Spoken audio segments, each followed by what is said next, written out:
Puji Tuhan kalau pagi hari ini kita bisa bersama-sama tempat ini untuk memuji Tuhan, menyembah Tuhan. Terus ingatkan diri kita sendiri bahwa satu-satunya tempat yang kita bisa mendapatkan damai sejahtera hanya di dalam hadirat Tuhan.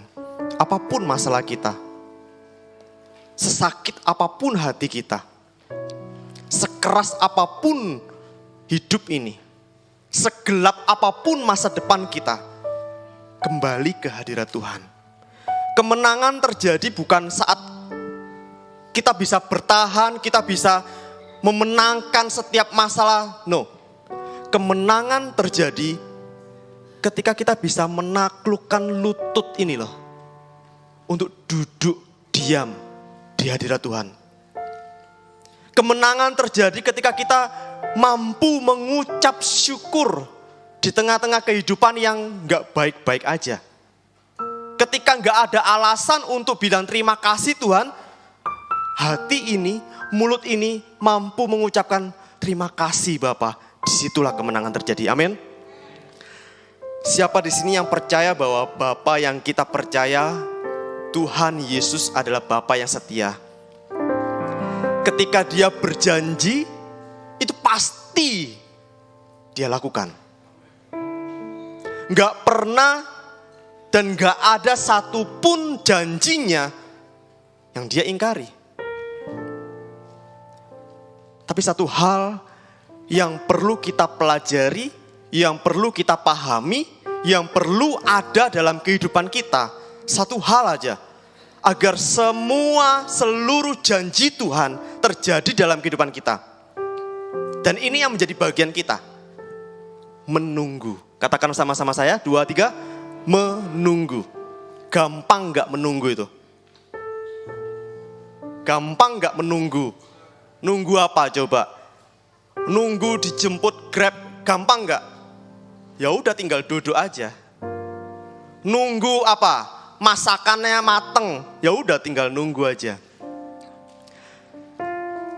Kita hidup di zaman di mana menunggu sudah menjadi kemampuan yang sulit dimiliki orang. Berbeda dengan zaman dahulu. Next. Hal ini salah satu penyebabnya adalah kemajuan teknologi. Adanya internet, adanya HP yang canggih, adanya media sosial, Facebook, terus apa lagi? Bapak Ibu punya apa Bapak Ibu? Facebook, ada yang punya Facebook? Bisa lambaikan tangan, pengen tahu nih survei. Yang punya Facebook angkat tangan. 1, 2, 3, loh cuma sedikit, Facebook. Biasanya ini bapak-bapak ini, ibu-ibu juga, ya kan? Kalau anak muda udah mulai jarang. Yang punya Instagram. Nah, bukan cuma yang muda, ternyata ada bapak-bapak, ibu-ibu yang punya Instagram. Ya, YouTube juga ada. Terus apa lagi?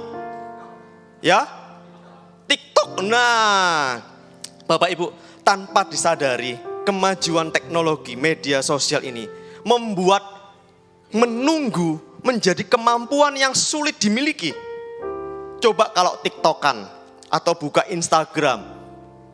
Kalau kita suka, kita akan stay. Kita akan lihat terus. 1 menit kita bisa pantengin itu. Misalnya video. Tapi kalau enggak tertarik, membosankan, apa yang kita lakukan? Skip. Enggak usah nunggu 1 menit, ini video apa sih? Dalam hitungan detik, 3 detik pertama, ini ilmu media sosial. 3 detik pertama itu menentukan orang itu mau lanjut nonton, nikmatin konten itu, atau lanjut, atau skip, ganti konten yang lain. 3 detik pertama enggak menarik, skip. Enggak menarik lagi, skip. Enggak menarik lagi, skip. YouTube juga gitu. Kita bisa cepetin, ya kan, bagian yang kita suka. Kalau sampai pada akhirnya enggak ada yang suka, ganti. Zaman dulu mana ada, ya, TV misalnya. Tayangannya terbatas. Kalau kita mau nonton film gitu yang udah ada jadwalnya seminggu sekali ya, mau nggak mau kita harus nunggu, betul nggak? Tayangnya hari Kamis jam 5 sore, ya udah kita tunggu hari Kamis jam 5 sore. Tapi kalau sekarang, kita bisa nonton kapanpun, pilihannya banyak, bukan cuma 1-2 film aja, banyak, di YouTube banyak. Itu yang membuat kemampuan menunggu menjadi sulit. Bioskop yang muda-muda mungkin. Sebelum nonton bioskop kita lihat apanya dulu? Trailernya dulu. Cuplikannya dulu. Ini videonya mungkin cuma 2 menit, 1 menit. Ini film yang mau aku tonton ini tentang apa sih? Dilihat dulu. Ada sekarang cuplikannya. Sebelum kita pergi ke tempat bioskop, beli tiketnya, bayar, kita bisa lihat dulu di YouTube. Ini filmnya tentang apa sih? Kalau menarik ya udah berangkat. Kalau nggak tertarik, nggak usah berangkat. Zaman sekarang ada seperti itu. Sehingga sulit bagi orang untuk menunggu. Dan itu terbawa dalam kehidupan kita. Kalau ada sesuatu yang nggak menarik, membosankan, sulit, kita cenderung untuk skip. Jangan sampai ketika kita mendengarkan firman Tuhan, di menit-menit pertama, kita langsung skip. Mungkin Bapak Ibu masih duduk di tempat ini, tapi mungkin skipnya dalam bentuk mulai lihat HP, ya kan, siapa yang WA. Bapak Ibu mulai merasa bosan, udah tahu ini isi khotbahnya, akhirnya teralihkan fokusnya. Jangan sampai kita karena nggak bisa menunggu, ketika dibenturkan dengan masalah, kita langsung skip, melarikan diri, nggak tahan, gampang stres, konflik dengan pasangan, skip. Akhirnya orang banyak yang menikah 1 tahun, 2 tahun cerai loh. Karena apa? Nggak bisa nunggu sampai akhirnya nanti, kebentur dikit cerai. Di tempat kerjaan kebentur dikit, mengundurkan diri, resign. Di gereja kebentur dikit dengan omongan mungkin hamba Tuhan dengan sesama jemaat, pindah gereja. Nggak bisa tetap nunggu, stay, bertahan. Banyak orang tidak mengalami janji Tuhan. Bukan karena Tuhan tidak setia. Tuhan setia. Banyak orang tidak hidup di dalam rencana Tuhan yang indah, yang Tuhan udah siapkan. Bukan karena Tuhan merancangkan hal yang buruk. Tidak pernah Tuhan merancangkan hal yang buruk. Tetapi karena satu hal ini. Tidak bisa apa? Menunggu. Katanya Tuhan baik. Tapi kok kesuwen? Saya tadi dengar ya kan. Ada yang bilang kesuwen. Katanya Tuhan bisa jawab doa, bisa menyembuhkan saya. Tapi kok gak sembuh-sembuh? Akhirnya skip. Skip bisa meninggalkan Tuhan. Mungkin tetap Kristen, tetap ke gereja, tapi hatinya hambar. Udah ragu sama Tuhan. Wes gak Tuhan-Tuhanan, gak dungon-dungoan. Aku isos dewe. Seberapa banyak di antara kita mungkin seperti itu. Hatinya udah dingin. Udah gak mau percaya Tuhan lagi. Pagi hari ini kita mau diingatkan. Masih seputar tentang Pentakosta. Sebuah kisah yang terjadi ribuan tahun yang lalu ketika Tuhan mencurahkan rohnya. Next. Kita akan baca beberapa ayat. Di dalam Lukas 24 ayat 49 dan juga saya tambahkan ayat 51. Kita baca sama-sama, 2, 3. Dan aku akan mengirimkan kepadamu apa yang dijanjikan Bapakku. Tetapi kamu harus tinggal di dalam kota ini sampai kamu diperlengkapi dengan kekuasaan dari tempat tinggi. Dan ketika ia sedang memberkati mereka, ia berpisah dari mereka dan terangkat ke surga. Pesan ini disampaikan oleh Yesus ketika dia mau naik ke surga. Dia bilang, aku akan mengirimkan apa yang dijanjikan Bapa. Kalau Bapa berjanji, pasti terjadi. Tetapi, kamu harus, katakan harus tinggal di dalam kota ini sampai kamu diperlengkapi dengan kekuasaan dari tempat tinggi. Firman Tuhan itu pasti sepaket.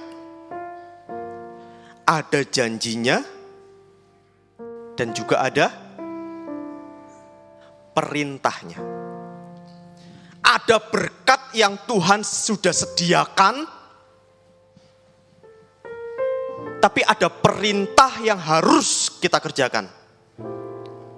Salah satu contoh, Matius 6 ayat 33. Carilah dahulu kerajaan Allah dan kebenarannya, maka semuanya akan ditambahkan kepadamu. Mana yang janji Tuhan, berkat Tuhan? Maka semuanya akan ditambahkan kepadamu. Mana yang perintah Tuhan? Carilah dahulu kerajaan Allah dan kebenarannya. Cari hadirat Tuhan dulu. Hidup dalam kebenaran Tuhan dulu. Baru janji Tuhan diberikan. Bisa nggak Tuhan lupa sama janjinya? Nggak bisa. Kalau misalnya kita lupa sama janjinya Tuhan, janji Tuhan terjadi nggak? Kita lupa nih bagian, maka semuanya akan ditambahkan kepadamu. Kita lupa bahwa Tuhan pernah berjanji. Kira-kira Tuhan juga lupa nggak? Tidak. Meskipun kita lupa sama janji Tuhan, Tuhan tidak pernah lupa akan janjinya. Tapi akan jadi masalah kalau kita lupa akan perintahnya. Kita lupa bagian kita, carilah kerajaan Allah dan kebenarannya. Kalau kita lupa bagian kita, maka semuanya akan ditambahkan kepadamu juga nggak bisa terjadi. Ini contoh, firman Tuhan selalu ada dua sisi, perintah dan juga janji. Di sini ada janji, ada perintah. Aku akan mengirim kepadamu apa yang dijanjikan Bapakku, yaitu Roh Kudus. Ini janji Tuhan. Ini berkat Tuhan. Tetapi, nah ini perintahnya. Kamu harus tinggal di dalam kota ini. Kamu harus menunggu. Menunggu bukan berarti kita nggak melakukan apa-apa. Justru dengan menunggulah kita mengaktifkan iman kita. Tapi anehnya, ketika Tuhan minta murid-muridnya waktu itu menunggu, ayat 51, dan ketika ia sedang memberkati mereka, apa yang Tuhan lakukan? Ia berpisah dari mereka. Justru Tuhan meninggalkan murid-muridnya. Di saat Tuhan Yesus menyuruh murid-murid untuk menunggu, di saat itulah Tuhan meninggalkan mereka. Lebih enak mana bagi murid-murid? Bersama-sama dengan Yesus atau berpisah dengan Yesus? Enak bersama-sama dengan Yesus. Tapi ada hal yang perlu kita pelajari di sini. Ketika Tuhan meminta kita untuk menunggu,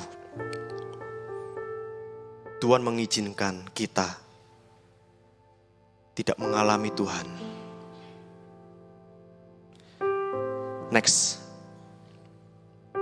Yang pertama, di saat kita menunggu, yang perlu kita ingat adalah Tuhan sedang bekerja.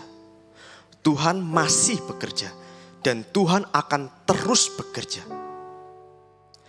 Tuhan bekerja itu selalu di dalam waktu. Mulai dari penciptaan. Tuhan menciptakan alam semesta ini berapa hari? Berapa lama? 6 hari. Apa enggak bisa Tuhan menciptakan dalam sekejap mata? Bisa. Tapi dari awalnya Tuhan memilih untuk bekerja di dalam waktu. Ketika Yesus memulai karya keselamatannya, dia memulai untuk mencari murid-muridnya ketika Yesus berusia 30 tahun. bukan dari bayi.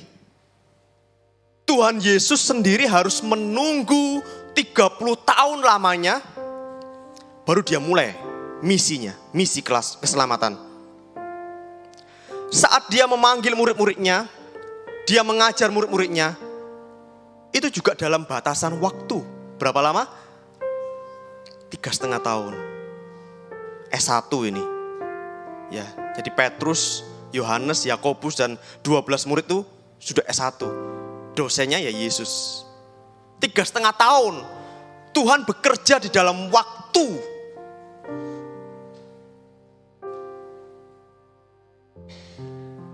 Pada saat Yesus disalib, mati,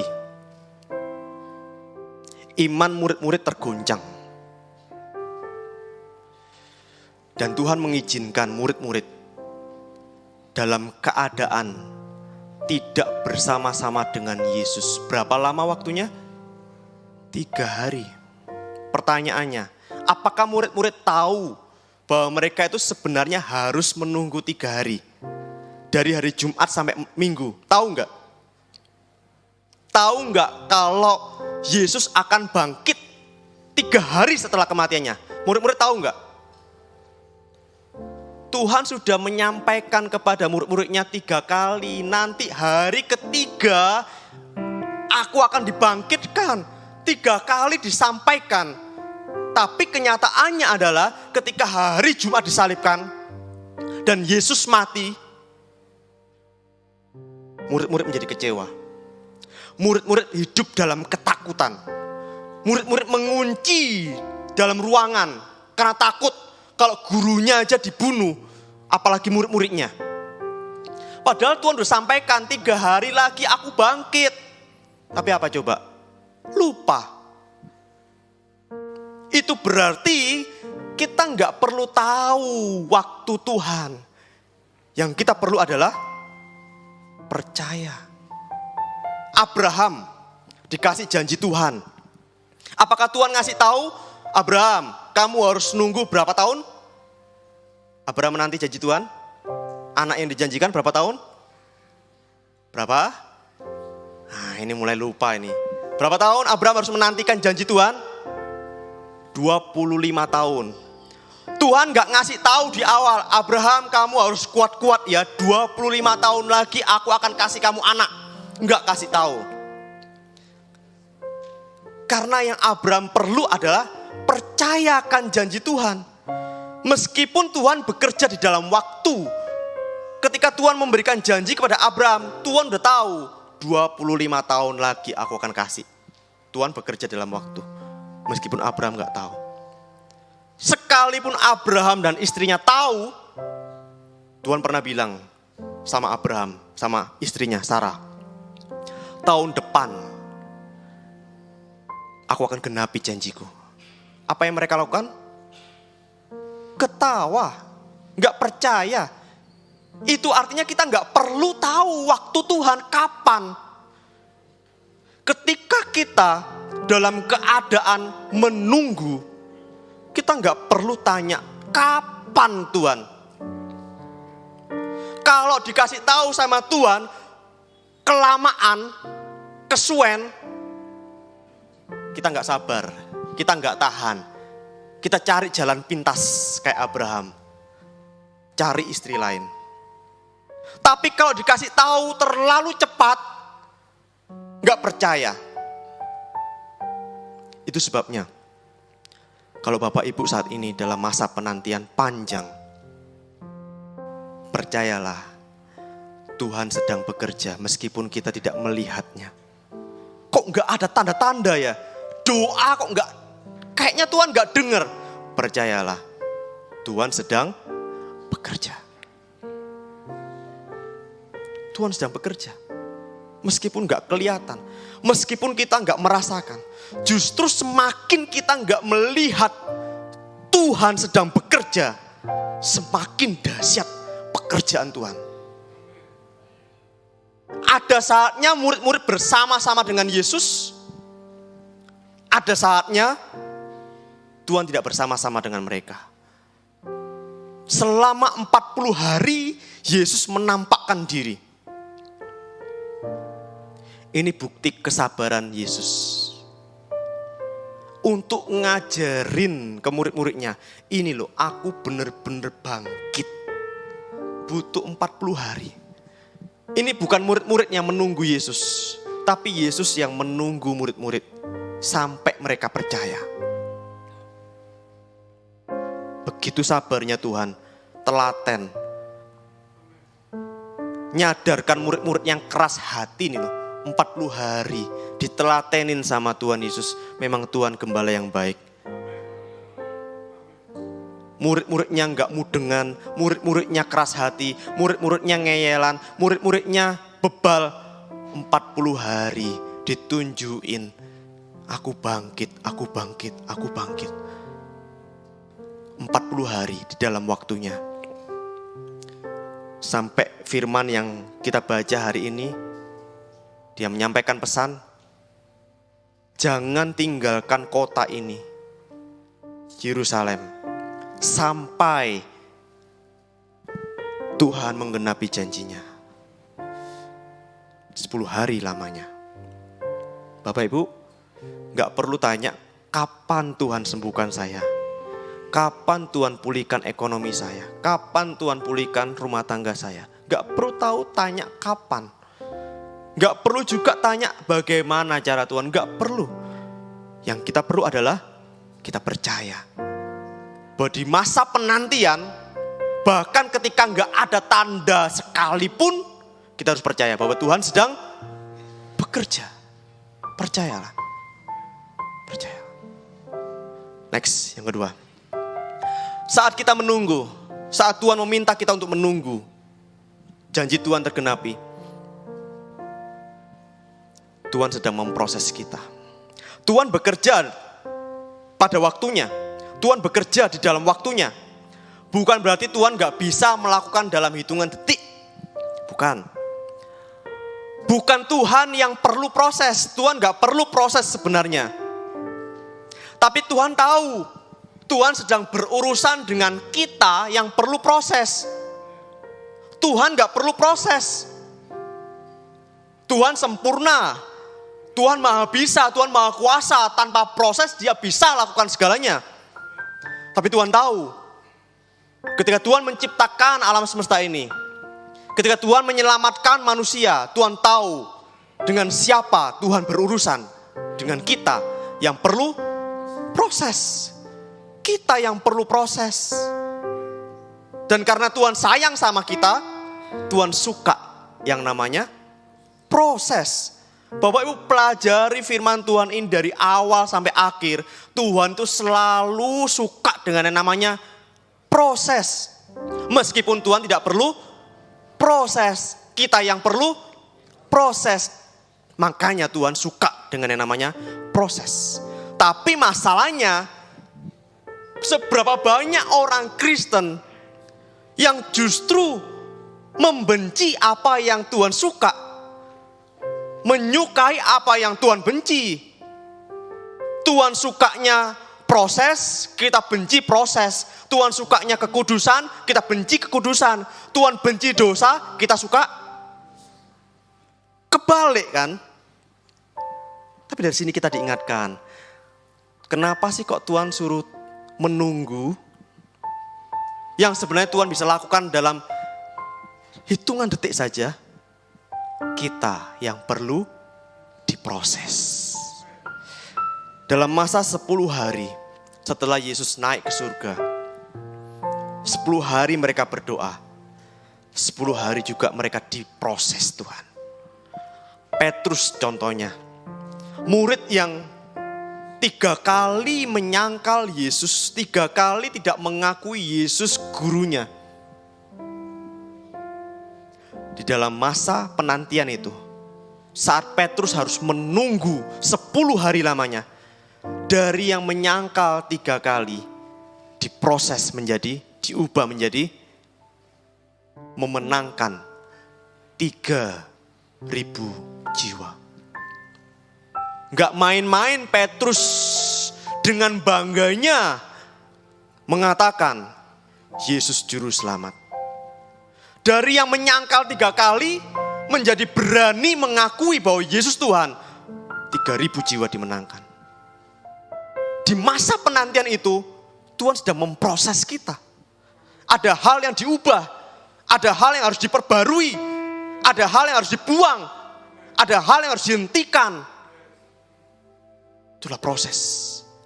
Murid-murid yang lain ketika Yesus ditangkap di Taman Getsemani, kocar-kacir semua, meninggalkan Yesus. Dalam masa penantian, di saat mereka menunggu 10 hari, mereka diproses. Diubah dari yang sebelumnya kocar-kacir meninggalkan Yesus, menjadi setia kepada Tuhan. Bolak-balik diancam, jangan memberitakan nama Yesus. Kalau enggak dipenjara, kalau enggak dihukum mati, mereka enggak takut. Kok bisa mereka berubah? Proses. Dan proses itu terjadi di dalam masa penantian. Banyak hal proses yang murid-murid alami.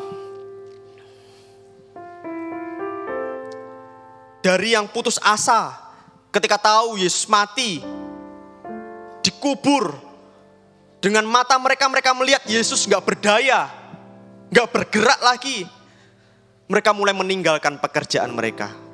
Petrus dan teman-temannya kembali menjadi penjala ikan. Tapi di masa penantian itu, mereka diproses. Dari penjala ikan menjadi penjala manusia. Kalau Bapak Ibu saat ini diizinkan Tuhan dalam masa penantian, dan kita harus menunggu, gak tahu sampai kapan, gak tahu caranya gimana Tuhan menolong kita, memulihkan kita, menyembuhkan kita, gak tahu. Malah justru kita diperhadapkan dengan kemustahilan. Yang Bapak Ibu perlu ingat, bukan tentang bagaimana Tuhan menolong kita. Bukan. Tuhan gak kekurangan cara untuk menolong kita. Bukan tentang berapa lama Tuhan menolong kita. Tuhan bisa aja lakukan sekarang. Tapi yang Tuhan tunggu, Tuhan tahu sedang dengan siapa Tuhan berurusan. Dengan kita yang perlu proses. Bangsa Israel, Tuhan bisa aja dalam hitungan hari, Tuhan bisa kirim mereka dari Mesir ke tanah perjanjian, bisa. Tapi kenapa Tuhan tidak lakukan itu? Karena Tuhan mau memproses mereka, agar mereka menjadi rendah hati. Di padang gurun 40 tahun lamanya, Tuhan memproses mereka. Sampai mereka siap menerima tanah yang dijanjikan Tuhan, baru Tuhan kasih. Di dalam masa penantian, duduk di hadirat Tuhan.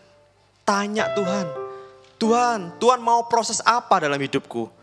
Ada hal apa yang harus aku hentikan? Ada hal apa yang harus aku ubah? Ada hal apa yang harus aku miliki?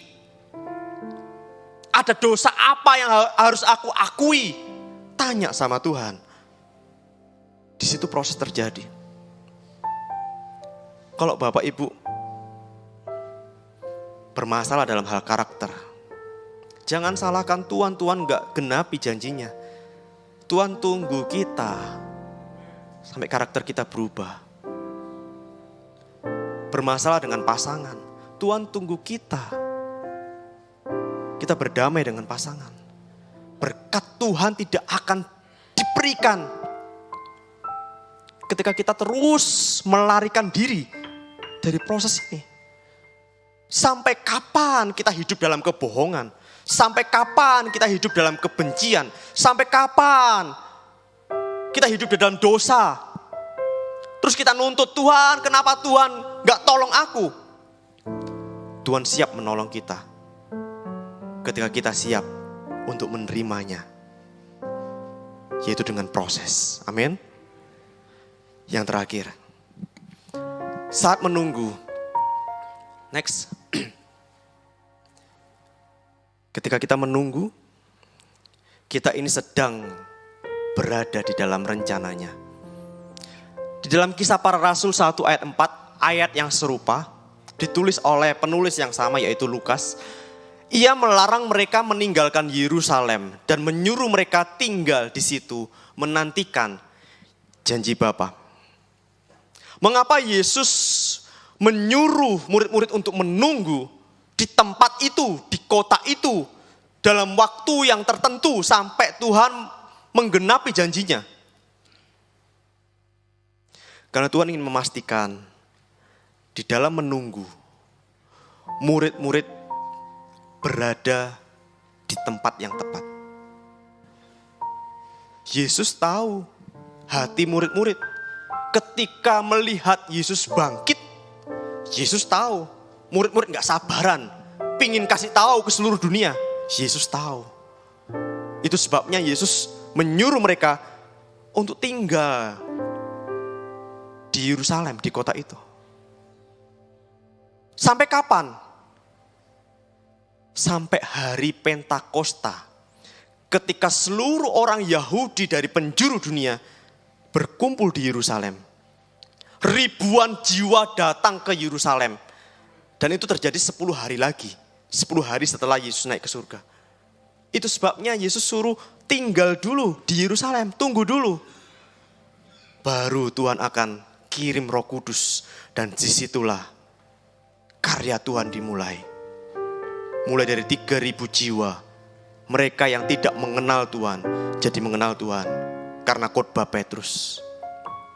Bapak Ibu, ketika Bapak Ibu menunggu, ketika Bapak Ibu duduk di hadirat Tuhan, bukan berarti kita nggak melakukan apa-apa.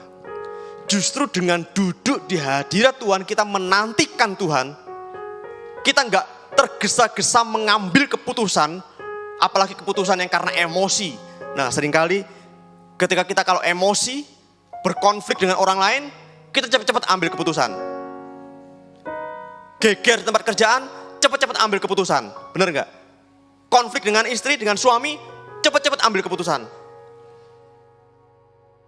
Dan pasti keputusannya salah. Perlu yang namanya menunggu.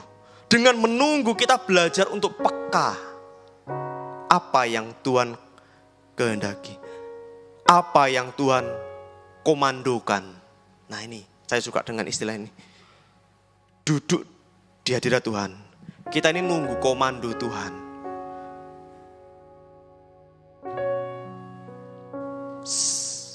Sekilas ketika kita duduk saat teduh di hadirat Tuhan, kita nggak melakukan apa-apa. Tapi justru kita melakukan perkara yang besar. Kita nunggu komando raja di atas segala raja. Tuhan suruh pergi, kita pergi. Tuhan suruh kita tinggal, kita tinggal. Tuhan suruh kita mengampuni, kita ampuni. Kita tunggu komandonya. Dan dijamin ketika kita melakukan apa yang Tuhan komandokan, berkat Tuhan diberikan. Amin. Damai sejahtera Tuhan diberikan. Kita memastikan diri kita tetap ada di dalam rencana Tuhan. Hidup dalam rencana Tuhan itu indah Bapak Ibu. Karena apa? Di dalam rencana Tuhan, kita ini dipertemukan dengan waktu Tuhan yang tepat. Enggak terlalu cepat, enggak terlalu lama. Bapak Ibu yang akhir-akhir ini harus mengambil keputusan, saya enggak tahu keputusan apa itu. Belajar untuk menunggu Tuhan. Dan Tuhan akan pertemukan timing yang tepat. Waktu yang tepat. Di dalam rencana Tuhan, Tuhan juga pertemukan dengan orang-orang yang tepat. Saat ini mungkin coba sana gak bisa, coba sini gak bisa, dengan cara itu gak bisa, bekerja sama dengan orang itu gak bisa. Belajar menunggu Tuhan. Dan ketika kita memastikan diri kita ada di dalam rencana Tuhan, ada di dalam komando Tuhan, percayalah, ada aja orang yang dikirim Tuhan untuk menolong kita. Tuhan akan pertemukan dengan orang yang tepat. Di waktu yang tepat. Di tempat yang tepat. Jangan tergesa-gesa mengambil keputusan. Bapak Ibu yang terbiasa menggunakan logika, perhitungan kita. Baik. Itu perlu. Tapi terlebih perlu kita yang pintar. Kita yang pintar merancang, merencanakan. Harus punya kemampuan menunggu. Menunggu apa? Komando Tuhan. Kehendak Tuhan. Peka. Tuhan mau apa? Tuhan suruh apa? Aku siap lakukan. Dan pasti Tuhan buka jalan. Tuhan pertemukan orang-orang yang tepat untuk menolong kita. Waktu yang tepat untuk kita dipulihkan. Jangan lupakan firman Tuhan selalu ada janjinya yang pasti Tuhan genapi. Tapi bagian kita adalah lakukan apa yang Tuhan perintahkan. Pagi hari ini kita diajarkan untuk menunggu. Di saat menunggu, perlu untuk percaya. Tuhan gak minta kita untuk melihat tanda, gak perlu. Kok Tuhan kasih tanda, kita gak percaya. Tuhan kasih tanda, kita ngeyel. Tuhan kasih tanda, kita nego sama Tuhan. Yang perlu adalah percaya. Yang kedua, ada ingat apa? Di saat menunggu, kita ini diproses sampai kita siap. Semakin lama kita berproses ya, semakin lama juga janji Tuhan diberikan. Tapi ketika kita taat, mau dibentuk, mau diproses, kita mau bayar harga untuk melakukan apa yang Tuhan suka, yaitu proses. Janji Tuhan terjadi dalam kehidupan kita. Yang terakhir, menunggu, memastikan diri kita terus ada di dalam rencana Tuhan. Saya undang Bapak Ibu untuk bangkit berdiri. Kita mau pujikan Tuhan tak pernah gagal.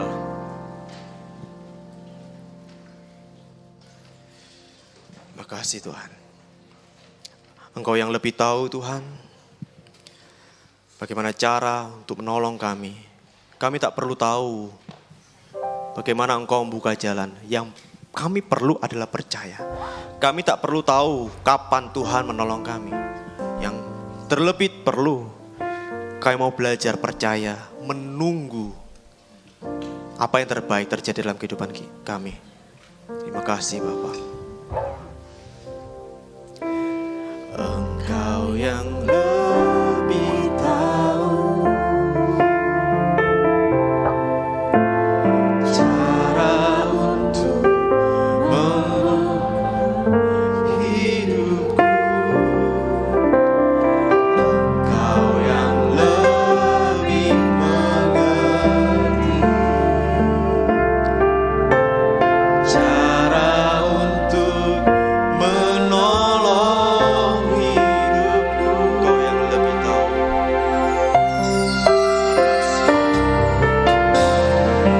Engkau yang lebih tahu. Hanya Engkau yang tahu Tuhan, cara yang terbaik. Membuka jalanku. Engkau yang lebih mengerti cara untuk menolong hidup. Inilah yang kami perlu lakukan. Percaya padamu Tuhan. Ku percaya Kau Tuhan yang tak pernah gagal, menjadikanku lebih dari pemenang. Ku percaya Kau Tuhan yang tak pernah lalai, menepati janji-janji. Katakan dengan iman apapun keadaan kita. Ku percaya Kau Tuhan yang tak pernah, Tuhan tak pernah gagal menepati janji. Lebih dari pemenang. Ku percaya Kau Tuhan yang tak pernah lalai, menepati janji-janji-Mu. Singer saja menyanyikan. Ku percaya. Satu hal yang kita perlu, bukan melihat, bukan mengerti, tapi percaya. Tuhan tak pernah gagal. Meskipun kita berkali-kali gagal, jatuh bangun mengikut Tuhan, Tuhan tak pernah gagal menepati setiap janji. Katakan bersama-sama, aku percaya.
menepati janji.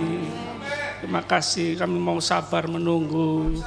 Kami mau sabar menunggu. Kami mau simpan firman-Mu dalam pikiran hati kami, Tuhan. Haleluya. Kami siap menghadapi hari ke depan. Melakukan firman-Mu, sabar menunggu. Karena kami tahu pasti Tuhan masih sedang bekerja, masih terus berkarya, masih terus memproses kami. Terima kasih Tuhan, kami mau menunggu komando Tuhan. Kami mau lihat Tuhan suruh apa untuk kami lakukan. Dan kami mau mengikuti komando Tuhan. Kami mau mengikuti komando Tuhan. Terima kasih Tuhan, terima kasih. Haleluya, terima kasih Tuhan. Kami akan kembali ke tempat kami masing-masing. Kami mau terus percaya, menikmati semua yang terbaik dari Tuhan. Perlindungan penyertaan Tuhan yang sempurna untuk setiap kehidupan pribadi kami, keluarga kami, studi pekerjaan pelayanan kami, gereja kami, kota kami, negeri kami, semua dalam rencana Tuhan. Jadilah kehendak-Mu di bumi seperti di surga. Terima kasih Tuhan, terima kasih. Kami berdoa, bersyukur, percaya demi nama Bapa, Putra, Roh Kudus, Allah yang Esa yang kami kenal dalam nama Tuhan Yesus Kristus. Tuhan dan Juru Selamat kami yang hidup, yang menjawab doa kami lebih sempurna, lebih banyak. Tuhan yang punya kuasa surga dan bumi. Haleluya. Semua yang percaya sama-sama katakan amin. Silakan duduk.